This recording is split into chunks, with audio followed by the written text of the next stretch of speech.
Great morning जी, great morning दोस्तों। मैं आज एक ऐसे टॉपिक पे वीडियो बना रहा हूं जो मुझे बनाना नहीं चाहिए, स्पेसिफिकली फॉर इंडियंस तो बनाने नहीं चाहिए। और इस टॉपिक का नाम है, क्या सीएम में यूएसए एग्जामिनेशन में एक बच्चे ने पेपर दिया और वो फेल हो गया तो क्या वो दोबारा दे सकता है? बेटे मेरे को अच्छा नहीं लग रहा ये बताते हुए, एटलीस्ट इन सीएम में यूएसए आप बिल्कुल भी ऐसा मत सोचें। आपकी जब मर्जी है उस विंडो में दें, लेकिन आप पहली बार में ही फर्स्ट शॉट में गोली मारनी है उसको। अच्छा, आप मुझे लॉजिकली एक चीज बताओ, आप कोई भी इस दुनिया का एग्जामिनेशन दो, सोचने की बात है ना। मैंने सीए दिया, सीएस दिया, सीएमए दिया, एसीसी दिया, सीएफए दिया, पता नहीं क्या क्या दिया। तो क्या लगता है कोई इंस्टीट्यूट ये कहेगा जी आप एक बारी में क्लियर करोगे तो ठीक है, नहीं तो हम दोबारा पेपर नहीं देने देंगे? यार इंस्टीट्यूट को तो फीस चाहिए। वो कहता 10-12 पेपर तो हमें क्या लेना देना है, भगवान करे आप पास ही ना हो, क्योंकि उनको एग्जामिनेशन फीस चाहिए। इसी तरह से सीएम में यूएसए की बात अगर हम करें, if I talk of CM में यूएसए, आज का ये टॉपिक ये है, can one retake the examination? क्या कोई दोबारा से एग्जामिनेशन को रीटेक कर सकता है? बड़ी प्यारी सी बात है जी, बड़ी प्यारी सी बात है। क्यों नहीं कर सकता यार? आप ये लॉजिकली बताओ। ऐसा भी तो होता है कई बार, जैसे बोर्ड के एग्जामिनेशन होते थे 10th क्लास में, 12th क्लास में, प्री बोर्ड होता था, बोर्ड होता था, जैसे मॉक टेस्ट होता है, मेन होता है। कई बार ऐसा होता है आपका माइंड स्टेटस ठीक नहीं होता, घर में कुछ ऐसी सिचुएशंस चल रही होती हैं, जॉब में कुछ ऐसा चल रहा होता है, कई बार आपकी गर्लफ्रेंड के साथ आपको कुछ ऐसा अफेयर चल रहा होता है, कई बार मन शांत नहीं होता और आपने विंडो फिलअप की हुई है और आप पेपर देने जाते हैं, लेकिन अधूरे मन से जाते हैं, इसलिए अधूरा ही होता है। ऐसे टाइप विंडो भी नहीं खुलती, और तो छोड़ दो, पास होना फेल होना तो समझ आ गया, उसी दिन समझ आया था कि आप फेल हो गए हो, क्योंकि ऐसे टाइप विंडो नहीं ओपन हुई, इसका मतलब आपके एमसीक्यू में 50% मार्क्स भी नहीं आए, तो फिर आप फेल ही हो। मेरी बात आप शायद समझ रहे हो, बट स्टिल मैं ये मान के चलता हूं कि कई बार ऐसी परिस्थितियां, ऐसी सिचुएशंस आ जाती हैं कि आप चाह के भी कुछ नहीं कर पाते और आप पेपर देते हो और पास नहीं होते, तो आप रीटेक कर सकते हो, बट उस विंडो में अलाउड नहीं है। जैसे आपने जनवरी फरवरी की विंडो में पार्ट 1 दिया और पार्ट 1 आपका नहीं हुआ, या विंडो ही नहीं ओपन हुई ऐसे टाइप, या ऐसे टाइप हो गई लेकिन आपको लग रहा है पास नहीं होंगे, तो दोबारा से आप जनवरी फरवरी की विंडो में पार्ट 1 नहीं दे सकते। फिर आपको अप्रैल मई की विंडो में या अगस्त सितंबर अक्टूबर की विंडो में जाना पड़ेगा, वहां पर पेपर देना पड़ेगा पार्ट 1।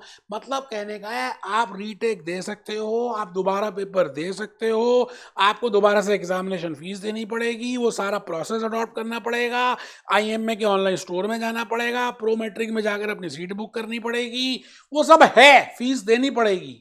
बट आप उस विंडो में, पर्टिकुलर विंडो में 2 बार एक ही पार्ट का पेपर नहीं दे सकते, नहीं दे सकते, नहीं दे सकते। इसका मतलब 3 साल में, जैसे मैंने एक वीडियो बनाया था कि भाई साहब 3 साल में तो दोनों पार्ट्स क्लियर करने कंपलसरी हैं। अगर आपने 3 साल में दोनों पार्ट्स क्लियर नहीं किए तो आपको एंट्रेंस फीस देनी पड़ेगी। इसका मतलब 3 साल में अगर देखें तो 1 साल में 3 विंडोज होती हैं, तो 3 साल में हो गई 9 विंडोज। इसका मतलब अगर 9 विंडोज में भी आप पास नहीं हुए तो आप पास होना ही नहीं चाहते, आपके अंदर कैपेबिलिटी नहीं है, आपकी नियत ही नहीं है, आपकी इंटेंशन ही नहीं है, तो इंस्टीट्यूट कहता है कि दोबारा से एंट्रेंस फीस पे करो और दोबारा से एग्जामिनेशन फीस पे करो और चलो। बट अगर आप विद इन 3 years करना चाहते हैं तो आप without paying entrance fees, you have to pay examination fees again and again, but you can not sit 2 times in the same window for the same part. I think you are getting my point. So let's have a journey in IMA website कि मैं कहना क्या चाह रहा हूं, थोड़ा सा शायद आपको समझ आ जाए। ये देखिए मैंने ये लिखा है, once in one testing window one part, एक पार्ट एक विंडो में होना चाहिए। ठीक है जी, बहुत ही बढ़िया। आप देखिए दूसरी बात, मैंने अब यहाँ पे अपने आप एनालिसिस बनाया कि 3 साल, आपको 3 साल में सीएम में यूएसए के दोनों पार्ट्स करने हैं, 3 विंडोज होती हैं 1 साल में। ठीक है जी, तो 9 हो गया, तो 9 में तो देना ही चाहिए, हैं जी। तो ये बात मैंने बताई है, examination fees is to be paid every time, जो मैंने अभी भी बताया है। फिर भी आपको लगता है ना कि कुछ दिक्कत है, तो मेरी टीम से बात करो ना यार, उनको बोलो मेरे से कनेक्ट कराएंगे। आप देखो ना, वेबसाइट में भी देखो तो ध्यान से देखो, लिखा हुआ है can I retake the examination, क्या लिखा हुआ है? An examination part, exam part will be taken only once in a testing window, only once. You can sit for as many testing windows as you need in 3 year period. आप जितनी बार मर्जी बैठो, 3 साल के अंदर अंदर। All retakes require a new examination fees. दोबारा दोगे भाई, जितनी बार मूवी देखने जाओगे क्या दोबारा टिकट नहीं दोगे, या एक ही टिकट में काम चलेगा? लॉजिकली बताइए आप। तो कहते हैं आपको एग्जामिनेशन फीस देनी पड़ेगी, और जो इतनी है, जो हमने ऑलरेडी डिस्कस किए बड़े सारे वीडियोस में, प्रोफेशनल्स को थोड़ी सी ज्यादा देनी पड़ती है, मेंबर्स को कुछ कम देनी पड़ती है, वो आपको पता ही है। मैं चाहता हूं कि आप एक बार ये गाना देखिए, क्या कहते हैं, चक लैण दे।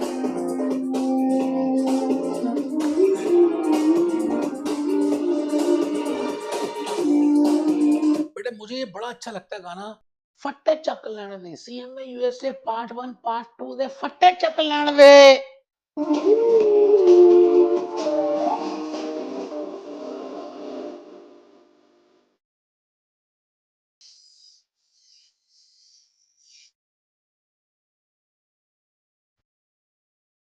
अब मौका है, कुछ दिखा जलवा, अब नहीं किया तो फिर कब करेगा? अब तो सीएमए यूएसए का बोलबाला है, अब तो मौका है यार, दिखा दे जलवा यार, एक डिग्री तो ले ले यार लाइफ में यार। हर समय कहता है ये नहीं किया ये नहीं किया, अब तो करके दिखा। और लाइफ में सिचुएशंस में कुछ ना कुछ हमेशा चलता रहने वाला है। ऐसा मत सोचिएगा काम एंड क्वाइट रहेगा, सब ठीक रहेगा तब मैं, नहीं, कभी कुछ कभी कुछ कभी कुछ कभी कुछ चलता ही रहेगा।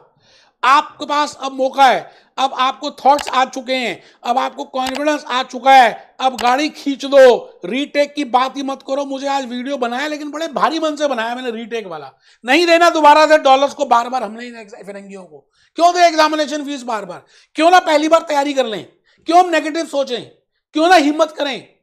क्या यार बात करते हो आप, हद कर दी। मिलते हैं नेक्स्ट वीडियो में।